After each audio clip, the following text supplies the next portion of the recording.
continue. Hein, vous inquiétez pas, sur Twitch, l'émission continue. On va parler, donc, comme on a dit, c'est une dynamique européenne, ce réarmement. Et donc, ça tombe bien. Hier, donc le samedi 11 avril, vous avez organisé un événement de lutte contre l'armement partout en Europe avec des militants d'Allemagne, de Suisse, d'Italie, de Belgique. Et donc là, on va essayer de faire un peu un état des lieux de ces politiques, mais surtout de ces luttes contre ces politiques d'armement. Parce que aussi, comme on l'a dit, il y a eu un projet d'augmentation du budget militaire au niveau européen de 800 milliards. On sait qu'aussi avec l'OTAN, Trump, etc., il y a les politiques de réajuster à 5%, c'est ça, de dépenses militaires pour chaque pays. Et donc, on va faire un peu un état des lieux de quelques pays. Et on va commencer avec la Belgique. Avec André. Donc, je présente très vite pour YouTube. André, tu es militante anti-impérialiste en Belgique de C3. C'est ça. Je suis en lien avec la campagne antimilitariste de C3. Donc, voilà, je travaille autour de C3 qui est classe contre classe. Classe contre classe, c'est ça. Et donc, du coup, je suis là vraiment pour parler un peu de la campagne qui est menée par ce groupe. Et en gros, c'est un groupe révolutionnaire, donc anti-patriarcal, internationaliste. Antiraciste. Antiraciste. Il y a tout dedans. Il y a tout dedans. Et après, clairement, c'est un groupe qui se caractérise par le fait qu'il se place en opposition aux institutions, dans le sens où c'est pas du tout c'est vraiment un groupe qui se veut révolutionnaire, non réformiste, et qui du coup est vraiment en fracture à la marge des institutions. Vous participez pas aux élections, par exemple? Ouais, dans la dynamique du groupe, c'est vraiment ça. C'est vraiment oui. C'est vraiment ce truc-là, quoi. Et après, par contre, c'est aussi dans les mots d'ordre un peu de ce groupe-là, c'est la question de pas être dans une dynamique hégémonique, dans le sens où c'est une stratégie parmi d'autres et il y a des alliances possibles. Et le but, c'est vraiment de pouvoir créer des alliances aussi à long terme avec des fronts communs et voilà. Et aussi de pouvoir essayer, donc dans la pratique militante, de pouvoir stratégiser, c'est-à-dire sortir d'un agenda dicté par le quotidien et les urgences, mais de pouvoir penser un agenda qui soit propre, avec des lignes plutôt à moyen et long terme, quoi. Et donc, dernièrement, ce groupe a voulu plutôt stratégiser et penser et réfléchir autour de la question de l'antimilitarisme, parce qu'il y avait cette question-là du réarmement qui arrivait énormément en Belgique, avec l'augmentation du budget alloué à la défense sur les années en ce moment, quoi. Ouais. Et puis et après, voilà, sur la question de l'armement en Belgique, j'ai l'impression qu'il y a une petite différence avec la France sur le fait que c'est pas non plus.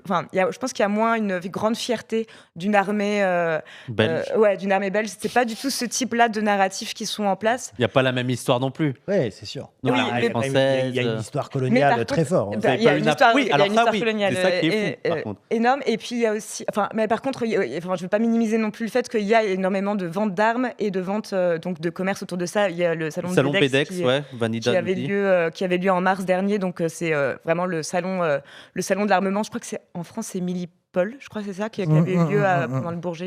Le Bourget, ouais. Mais donc voilà, c'était le premier salon de l'armement qui a vraiment été perçu comme une réussite, selon ceux et celles qui le défendent, quoi. Oui. Et donc, bref, qu'est-ce que je voulais dire? Oui, et donc du coup, il y a énormément de production, mais en Belgique, ce qui est caractérisé, mais je pense que c'est aussi le cas peut-être en France, c'est que c'est beaucoup de production à double usage. Donc ça va être à la fois des usines qui vont produire pour le civil, pour l'aérospatial, et en même temps, ces mêmes composantes vont pouvoir servir ensuite à l'armée, ou alors produire des tout petits bouts qui font partie la toute petite parcelle, qui va ensuite aller dans le gros avion. Et donc c'est là-dessus, c'est sur vraiment des composantes de maillons qu'il y a de l'exportation d'armes larvées. Et voilà. C'est souvent comme ça, en plus, j'ai l'impression qu'ils s'en sortent, parce que c'était aussi le truc avec Israël, et l'une des réponses, c'est qu'on ne vend pas vraiment des armes, sauf qu'on vend des composants qui permettent de fabriquer ces armes. En plus aussi, en Belgique, il y a eu aussi des moments avec des scandales autour de la question du transit d'armes par certains aéroports. Il y avait aussi, je ne sais plus quand c'était exactement, mais il y avait eu une action de blocage qui avait eu lieu à ArcelorMittal, parce qu'il y avait eu de l'exportation de matières premières d'acier donc, et où clairement il y avait eu des traces d'envoi d'acier qui avaient servi ensuite en Israël. Enfin voilà. Donc il y a dans les textes, il n'y a pas d'exportation en l'occurrence vers Israël depuis un. Oui. Voilà. Mais en fait, dans les faits, il y a eu des moments où c'était beaucoup plus trouble que ça.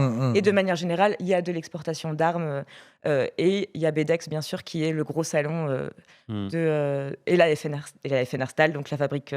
Je crois qu'il y a même des armes produites à la FN qui servent ICE aux États-Unis qui approvisionne. Okay. La FN, c'est une fabrique d'armes, c'est ouais, ça c'est la grosse fabrique d'armes qui est dans une ville très très proche de Liège, quoi. Herstal. Et c'est Herstal. Herstal, ouais. Ok.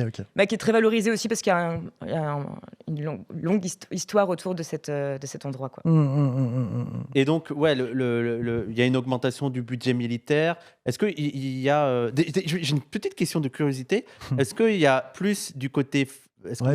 du soutien à l'armement du côté flamand ou du côté wallon, ou c'est assez homogène les deux? Franchement, je pourrais pas être sûre de ma réponse parce qu'en plus, je pense que c'est pas les mêmes modalités de production. Et aussi, si j'ai bien compris, la question de la production par petites parcelles séparées, c'est aussi d'un coup du travail de pointe dans l'aéronautique. Et donc, c'est un petit peu compliqué de pouvoir identifier et jauger quelles sont les entreprises qui. Mais historiquement, le pôle industriel de la Belgique, c'était plus la Wallonie, quoi. Ouais, le pôle industriel, clairement. Mais c'est juste que par rapport à la recherche et développement, je ne pourrais pas dire ce qui est le plus valorisé aujourd'hui. Ah oui, c'est vrai qu'il faut rappeler, il y a le siège de l'OTAN à Bruxelles. Ah oui. Ouais. Les Belges. Rien dire. Ils ont donc Tintin et l'OTAN, quoi. Oui. Donc on voit qu'il y a aussi un processus de militarisation. Est-ce que ça se fait aussi dans le... Nous, on voit qu'il y a à l'école, il y a le truc de réarmement. Est-ce qu'il y a aussi un peu ce même discours qui s'installe en Belgique? Oui, comme je disais, il y a eu ce truc-là d'envoyer des lettres à la jeunesse, quoi. Et je crois qu'il y a eu des... je sais plus qui me racontait ça, mais j'ai peur de dire une bêtise. Mais il y avait eu, je crois, une sorte d'option défense dans certaines écoles. Enfin, il y a quand même ce narratif qui est en présence, quoi. D'accord. Et donc, on voit qu'il y a ce processus de militarisation. Est-ce qu'il y a des actions contre ça en Belgique? S'il y a des Belges qui nous écoutent et qui sont un peu c'est chaud. Qu'est-ce qu'ils peuvent faire? Est-ce qu'il y a des orgas? En tout cas, l'orga classe contre classe, elle a décidé de commencer une campagne. Je suis attirée par ce stream. Ah oui, c'est attirant le chat. Hein. Mais en plus, ils sont sympas, ils sont cultivés, ils sont beaux, ils sont mignons.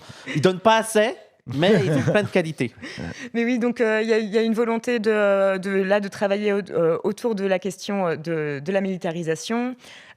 Et donc là, c'est vraiment c'est une orga qui donc une orga qui se veut révolutionnaire, donc qui se place en dehors de logique réformiste. Ouais. Mais du coup, il y a quand même une sorte de réflexion autour de comment est-ce qu'on peut stratégiser et comment est-ce que la question de l'armée et de la guerre peut être... donc la campagne, elle s'appelle Par tous les moyens, contre le capitalisme, le fascisme et la guerre. Qui respecte les conventions de Genève.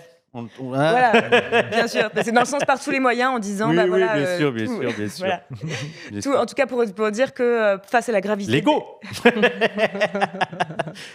face à la gravité de la situation, enfin ça c'est le mot d'ordre de classe contre classe, face à la gravité de la situation, il faut pouvoir concevoir une multitude de moyens, tous les moyens pour pouvoir agir face à la menace et donc aussi la question de la stratégie, enfin de la question de la stratégisation au sein de classe contre classe, c'est aussi de pouvoir réfléchir à analyser qu'est-ce qui sont les potentielles failles présents et en action. Donc là, il y avait la question de l'Union européenne n'est pas forcément tout le temps d'accord entre chaque pays et ça peut être une structure qui peut être fragilisée. Et puis il y a aussi le fait que effectivement cette question du narratif, à la fois il y a une volonté d'appeler une jeunesse à s'engager et à la fois il y a des doutes que c'est pas sûr que tout le monde a envie de partir la fleur au fusil demain. Pas sûr, ouais. Et en plus, il y a la question de comment est-ce qu'on peut parler aussi à ça vise des personnes qui sont subalternisées en proposant un salaire et une carrière décente, mais c'est aussi possible de dire, OK,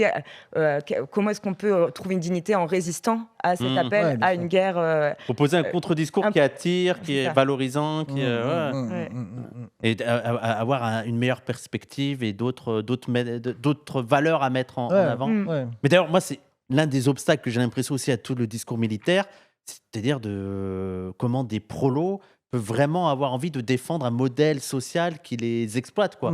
Après, ils sont assez forts, on l'a vu avec on va peut-être y revenir sur les campagnes de pub et tout, mais c'est vrai que il y a des contradictions à faire un peu exploser. Ouais. Est-ce que tu veux rajouter des choses sur les actions de Belgique Après, il y a aussi plusieurs groupes différents qui s'épanouissent en Belgique, donc du coup ça vaut le coup. Un des majeurs problèmes, il y a eu des questions de répression, mais du coup il y a une campagne qui a été mise en place autour de Stop Elbit, donc un procès qui était lié à un blocage d'une usine d'armement pacifiste il y a environ 2 ans, je dirais, et donc un procès qui a été mis en place. Là, ils ont gagné. Là, il y a un deuxième. Il y a un appel c'est en appel, quoi. Voilà. Et après, il y a d'autres campagnes, notamment Stop Arming Israël. Oui, voilà. j'allais dire, il y a aussi des liens, j'imagine, parce que moi, quand j'étais allé en Belgique, j'étais assez surpris par ça, par la force des mouvements pro-palestiniens en Belgique. Donc, j'imagine qu'il y a aussi des liens avec eux. Oui, clairement. Dans une enquête d'opinion récente, ça mettait en évidence que 47% des Belges déclarent refuser d'envisager de prendre les armes pour défendre leur pays. Ça va. Valentin, avoir en France, on sait en France, ouais, je sais pas seulement les sondages comme ça, mais je sais pas. On va continuer. On a fini le point sur la Belgique. Camille, toi, tu vas nous parler parce que tu es à Surville, mais aussi à Guerre à la guerre. Galag. Pour les Désolé, mais je préfère Guerre à la guerre. Galag, je sais pas, ça ne me plaît pas. Mais est-ce que tu peux nous présenter Guerre à la guerre, ce collectif qui monte malgré le silence des médias?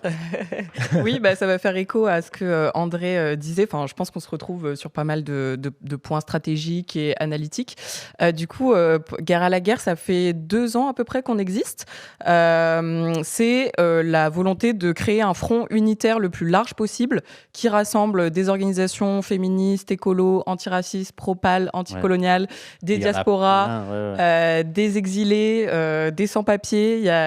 On est tous réunis justement autour de cette articulation entre guerre impérialiste à l'extérieur et guerre contre les ennemis de l'intérieur, avec aussi cette centralité de l'islamophobie qui est utilisée pour justifier toutes les interventions dans les pays du Sud et aussi la répression dans les quartiers populaires. Le contrôle. Exactement. Et en fait, on a réuni toutes ces organisations-là. Donc, si vous voulez voir la liste de toutes les organisations, vous pouvez les voir sur le site. C'est vraiment les Avengers de la lutte. Il y a les Soulèvements de la Terre, Urgence Palestine, les collectifs de sans-papiers, voilà. Il n'y a pas de CEDEC ou des trucs comme ça? Il y a de CEDEC aussi. Il y a plein d'organisations. Nous y sommes aussi, en fait. Oui, Lignantien, exactement. Oui. Et il y a toute la gauche radicale, quasiment, qui est là. Okay. C'est ça. En fait, c'est surtout des organisations autonomes, en majorité révolutionnaires aussi. Et le pari, c'était de toutes les réunir autour d'une table et surtout autour d'un agenda qui met cette question de la centralité de la guerre et de la militarisation au centre des débats. Donc, comme je disais, il y a un aspect vraiment contre-discours, contre-propagande, un aspect documentation, cartographie, pour mettre en avant les chaînes de production qu'on essaie de cacher sur le territoire français. Mais pour nous, ces 2 éléments-là, ils sont nécessaires, mais ils ne sont pas suffisants. Et il y a aussi la dimension, en fait, justement, de se donner des prises concrètes sur le complexe militaro-industriel, parce que justement, comme la guerre, elle se fabrique ici, c'est aussi ici qu'on peut avoir un impact sur la production des technologies qui sont utilisées pour tuer les gens aux 4 coins de la planète et ici. Donc, pareil, il y a la volonté de combiner tous les moyens d'action possibles pour mettre le plus de pression. Et voilà, donc nos principales cibles, c'est typiquement les salons d'armement aussi. Le salon du Bourget, c'est ça? C'est ça, notre première 2025. grosse mobilisation, c'était le salon du Bourget en juin dernier. On était presque 4000 à marcher, à manifester dans le 93 sur cette question-là. Parce qu'il faut savoir qu'en fait, le salon du Bourget, il a lieu tous les 2 ans. C'est à peu près 150 milliards de contrats qui sont signés chaque année. 150 milliards de contrats? Exactement. 150 milliards. De dollars. De dollars. Oui, pardon. Oui, désolé. J'ai oublié un mot. 150 000. Waouh, ça fait des contrats là. C'est combien par jour? Ça serait long à signer, quoi. Mais oui, ça fait beaucoup de papier. Trop au premier degré. Excuse-moi. Mais donc du coup, en fait, la semaine, le salon est fermé au public, donc c'est vraiment dédié aux professionnels. Aux professionnels. Donc de la curie. Voilà, les marchands d'armes et les ministères, les délégations officielles, etc., qui se rencontrent, qui signent ensemble, comme je le disais, voilà, qui désignent les menaces et les solutions à y apporter. Et ensuite, le week-end, c'est Disneyland. Donc, c'est ouvert aux familles et aux écoles. Et il y a des visites organisées. De voir des armes. Après, je veux dire, pour beaucoup de gens normies et de jeunes, l'arme. Pour avoir des... Non, puis il y a un truc c'est très familial, quoi. D'aller voir des nouveaux avions. Mais moi, dans ma famille, je vois des cousins. Je sais que des cousins seraient très heureux d'y aller. Mais bien sûr, moi je pense que. Mais t'as grandi là-dedans, dans ce truc de. T'as que des jeux sur l'armée, des films sur l'armée et tout. Bien sûr. Tu peux aller le voir, il y a un côté. Et puis c'est un truc sorti, quoi. De gloire française, quoi. Il y a un peu un truc comme ça, tu vois, de tout un narratif. Charles de Gaulle. La France libre. C'est une fétichisation de la technologie. Il y a un truc, on dit de l'innovation. Voilà. On se demande pas pourquoi. Oui, il y a les Robocop maintenant et tout. Donc, alors, à Lille, première réunion publique de Guerre à la guerre le 23 avril à 19h au Sarrazin. Voilà. Donc, de toute façon, on mettra les gens sur YouTube. Vous allez dans la description, il y aura tous les liens. Guerre à la guerre, classe contre classe, c'est ça, ligne anti-imp. Je mettrai tous les liens dans la description. Donc, ça, c'était l'action de 2025. Et là, vous allez lancer une campagne en 2026, c'est ça ? C'est ça. Donc, notre campagne sur le long terme, c'est on a choisi comme cible donc, le fabricant d'armes Thales. Comme je le disais, pour sa proximité avec l'État, qui est actionnaire majoritaire. Voilà, fiche. Exactement. Et pour nous, en fait, donc déjà, ça incarne cette proximité entre l'État et le capital. Mais aussi, en fait, Thales, ça incarne la plupart des crimes internationaux dans lesquels l'État français est impliqué, en gros. Thales, c'est l'entreprise qui arme la plupart des armées à travers le monde. Et on a choisi, en fait, comme première séquence forte pour lancer cette campagne, d'accompagner l'action des flottilles internationales pour Gaza et donc d'appuyer cette action sur la mer depuis la terre en ciblant ce fabricant d'armes qui incarne la complicité de la France dans le génocide à Gaza. Alors, petite parenthèse, comment on s'est fait baiser sur la Palestine sur la question de la paix. J'ai l'impression que vu qu'il y a eu un traité de paix officiel, on oublie que y a toujours la même merde. On en parle. Puis au Liban. Oui, et au Liban. Oui, mais ça c'est après. Oui, il y a aussi ça avec la Palestine. Oui, et la guerre en Iran. Mais j'ai l'impression qu'ils ont su faire face aux contestations montantes, notamment de certains pays qui ne pouvaient pas se taire face au degré d'horreur, de faire croire qu'il y a eu un traité de paix alors que c'est fini, quoi. Oui, genre c'est fini, ça va, c'est réglé. Bon, il y a quelques pavures par-ci, par-là. Donc ça va être la campagne contre Thalès et son usurpation de l'illustre mathématicien pour produire de la mort. Oui, j'avais oublié que c'était ça. Donc ça, c'est Guerre à la guerre. Est-ce que tu veux dire, parce que tu es aussi à Survie, est-ce que tu veux dire quelques mots sur Survie ? Survie. Parce que là, on est sur une autre vidéo YouTube, attention, de présenter, parce que moi, c'est mon combat en ce moment de parler de la France-Afrique, de tout ça et tout. C'est notre empire romain, la France-Afrique. Oui, effectivement. Donc, Survie, c'est vraiment une vieille asso. Ça existe depuis 1984. Donc, au début, ça part de la demande de plus d'aide au développement envers les pays africains. Et il y a une radicalisation au fil du temps, justement, en découvrant que l'aide au développement, c'est aussi un instrument colonial pour maintenir une domination, le piège de la dette, etc. Et ensuite, un des éléments aussi fondateurs, on va dire, de la radicalisation de cet asso, c'est le génocide des Tutsis au Rwanda en 1994. On en a discuté d'ailleurs, France-Belgique. Let's go. Et du coup, j'en profite aussi justement en parlant du génocide des Tutsis. Le 7 avril, souvent, c'est la date officielle des commémorations. Donc là, c'est les 32e commémorations du génocide des Tutsis au Rwanda. Et on ne répétera jamais assez que la France s'est rendue complice de ce génocide. La gauche française en plus. Et donc, on a vendu des armes avant, pendant et après le génocide. Oui, on était au courant. Moi, c'est vraiment comme ça que j'ai connu Survie. C'est vrai que... Et c'est vraiment... Ils ont fait un travail assez incroyable de visibilisation. Pourtant, j'ai pas l'impression que c'était une organisation assez importante en termes de nombre, mais qui ont fait un travail intellectuel assez incroyable. Mais Je pense que c'est ça le problème, c'est qu'il y a une difficulté de vulgariser, de diffuser le propos. Mais j'ai l'impression que depuis quelques années, ça change. Il y a vraiment un investissement des réseaux sociaux et tout pour faire connaître un petit peu ce travail et on va essayer d'y contribuer. Il y a Guy Debord qui dit en se mobilisant autour des usines d'armement, on peut aussi forcer la production à s'arrêter plusieurs heures. Pour des raisons de périmètre de sécurité, il lance des idées comme ça, n'hésitez pas. Est-ce que c'est terminé de ton côté? Est-ce qu'il y a des choses à rajouter que j'ai oubliées, qu'on a oubliées? Allez nous soutenir sur les réseaux sociaux. Effectivement, la France-Afrique, il y a un plafond de verre médiatique. J'ai l'impression que là, il y a toute une génération qui s'est politisée autour de la Palestine. On parle de la preuve par la Palestine, mais moi, j'ai envie de dire aussi la preuve par la France-Afrique. C'est vraiment les mêmes mécanismes. Et c'est quand même assez dingo qu'en France, on soit pas au courant de ce que notre armée, elle fait sur ce continent. Mais les Russes. Attention, c'est incroyable, l'influence c'est qu'on connaît plus à la rigueur les interventions des Américains, par exemple, que les interventions de notre propre État et de notre armée, quoi. Vraiment vraiment une zone d'ombre, tu vois. Mais moi, j'en suis aussi l'exemple. Hein. Je dis pas que je m'extrais de ça, mais. Alors que l'impact est énorme. L'impact est énorme. Dans le grand Sassan, pour beaucoup d'Africains, c'est la France. Oui, c'est clair. Le nombre de dirigeants africains qui ont été... Le franc CFA, comment ça marche, tout ça, c'est des trucs qui sont pas du tout...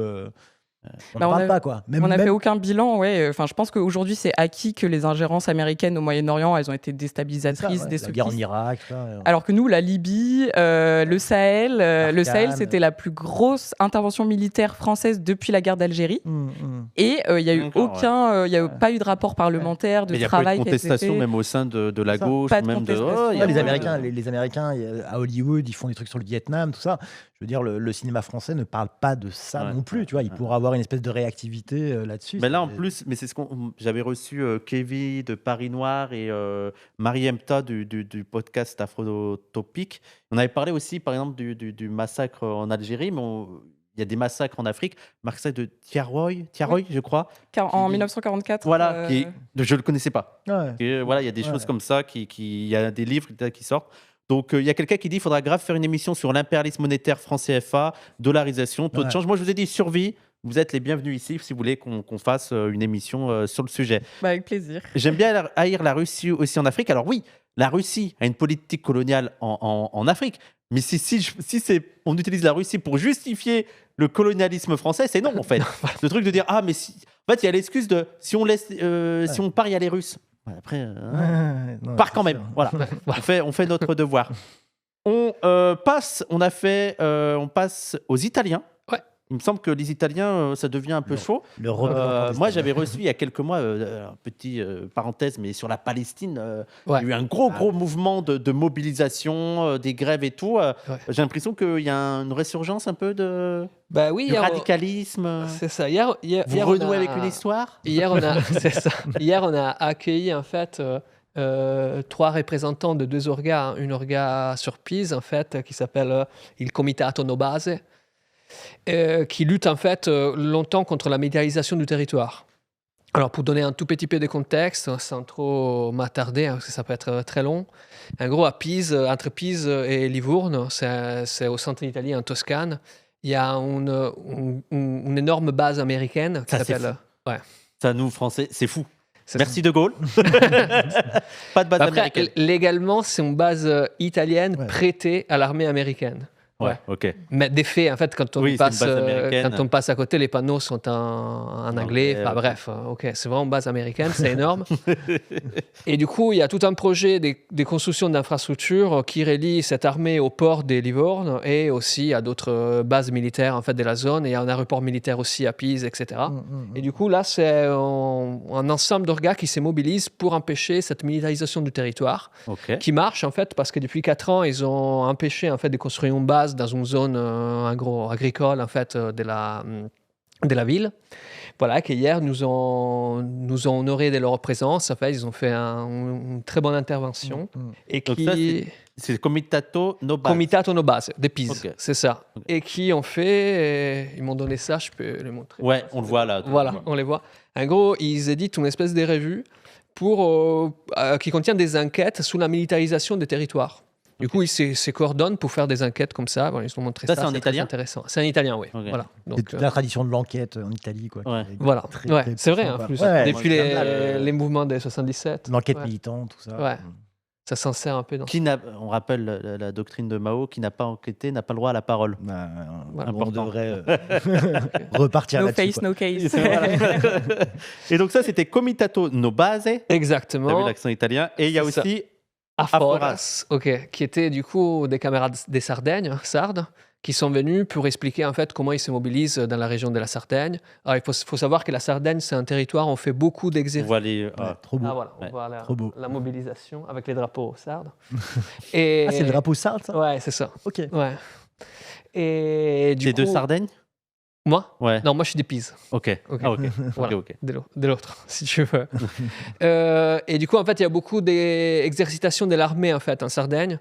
Ce qui fait qu'il y a un gros problème des pollutions provoquées par l'explosion en fait, des missiles, etc., qui posent vraiment des problèmes, des maladies, en fait, vraiment des pollutions du territoire, quoi.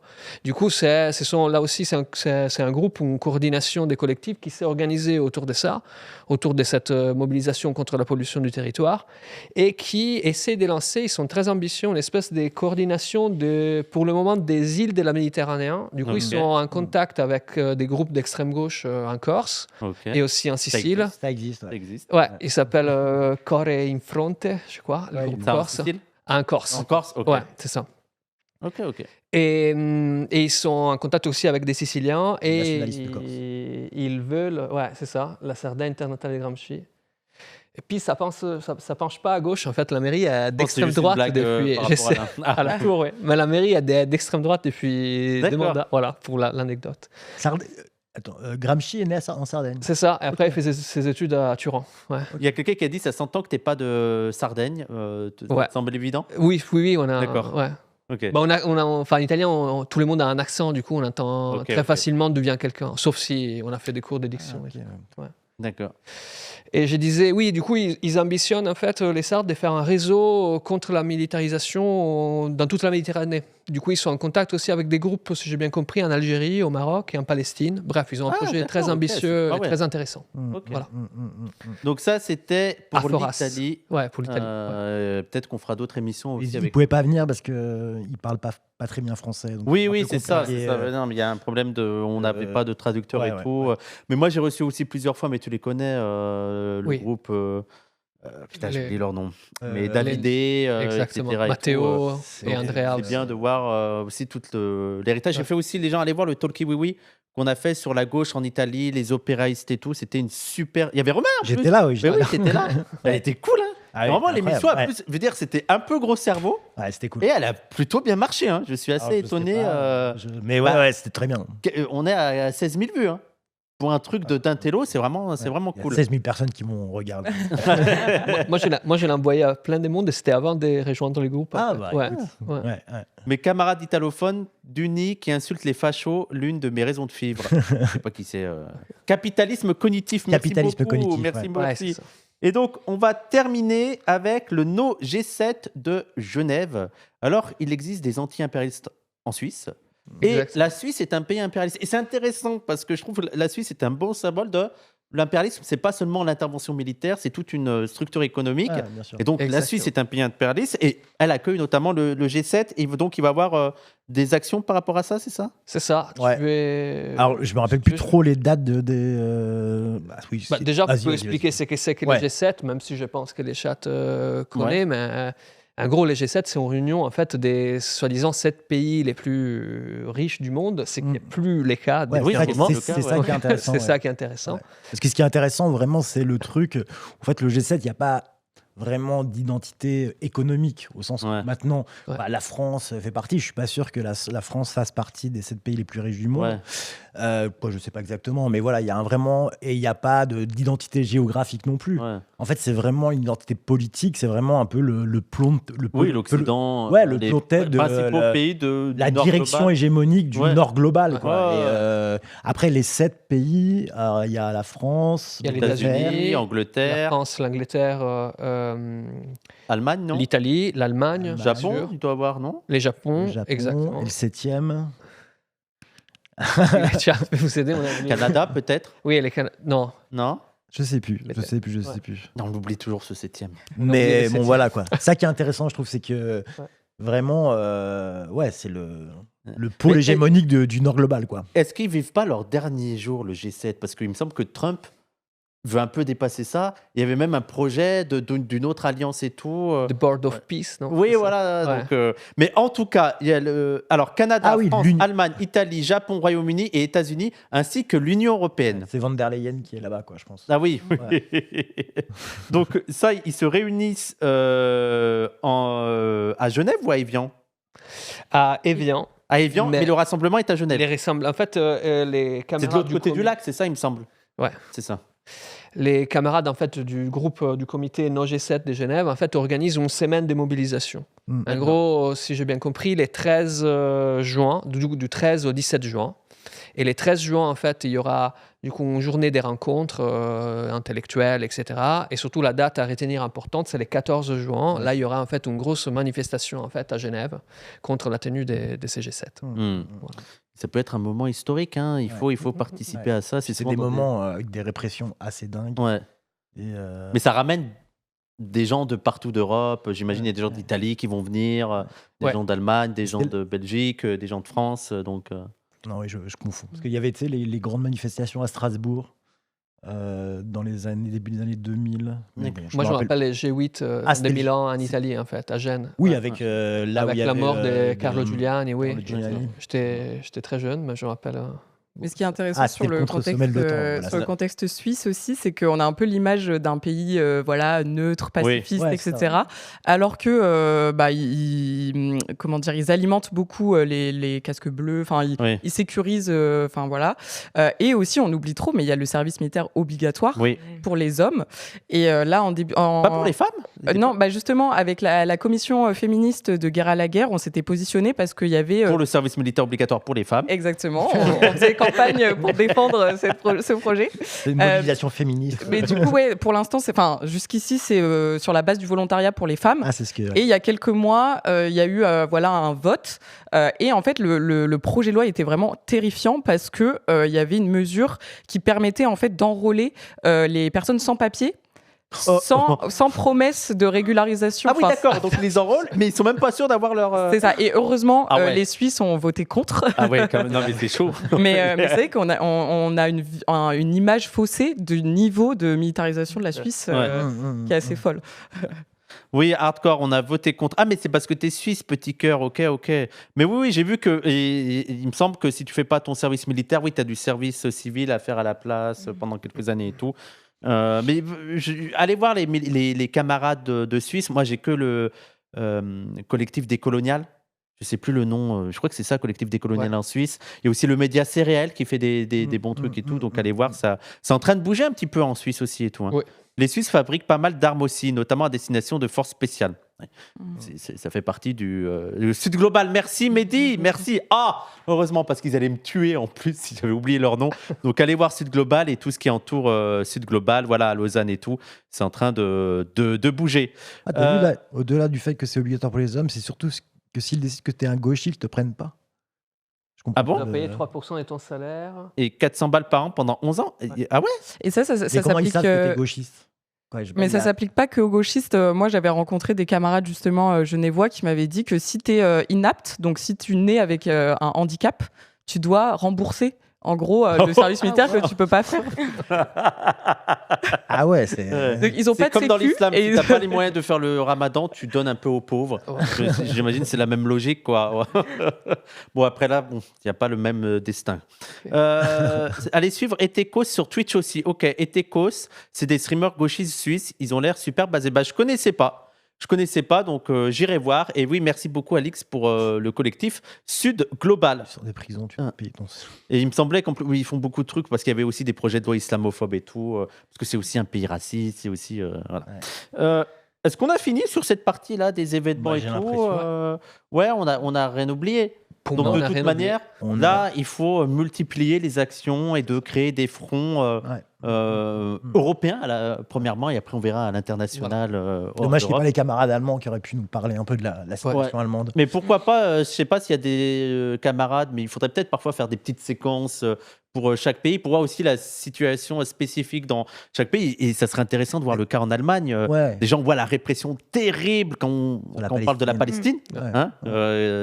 Donc aussi de voir tout ce qui est de l'armement et aussi de l'extrême droite avec la montée en puissance de l'AfD. Mais nous, c'était un peu le projet, justement, l'ambition de ce qu'on a voulu faire hier. C'était vraiment de créer... Bon, après, ça, c'est... peut-être des grands mots et l'objectif maximaliste, mais de créer des espèces de réseaux européens de groupes anti-impérialistes qui pourraient se connecter, en tout cas qu'il y ait des transmissions d'informations au niveau européen, parce qu'en fait, je pense que le niveau de lutte se situe à ce niveau-là, parce qu'on voit bien qu'aujourd'hui, c'est au niveau européen que ça se réarme, donc on doit se mettre... à leur niveau et réussir à construire une espèce de contre-hégémonie, quoi. Bien sûr. Et je sais pas si on y arrivera, mais en tout cas, on va y arriver. On essaie de créer des noyaux. Optimisme de la volonté. Ouais, clairement. Voilà. On n'oublie pas. Ça a parlé de ce qui se passe en Irlande depuis une semaine. Je suis au courant de rien. Vous avez l'Irlande. L'Irlande, ce pays d'Irlande. Même si FX. C'est mes plans préférés, l'Irlande. Merci Eclipse. Hein? On a un ami qui est parti en Irlande et il aurait peut-être pu nous en parler, mais il n'est pas là. On n'est pas. D'accord. Moi, je ne sais pas du tout ce qui se passe. N'hésite pas à mettre en commentaire. Et juste pour terminer sur la vidéo YouTube, merci à tous. N'oubliez pas de soutenir. Alors, n'oubliez pas de liker, de commenter, de partager. Allez voir les liens en description. Je mettrai tous les liens pour avoir les événements et tout. Et aussi, n'oubliez pas, si vous le pouvez, de soutenir financièrement pour qu'on puisse continuer ce genre d'émission. Et aussi, il y a le Discord de Ligne Anti-1 pour se former et aussi petit à petit créer des actions aussi partout en France de ce genre-là.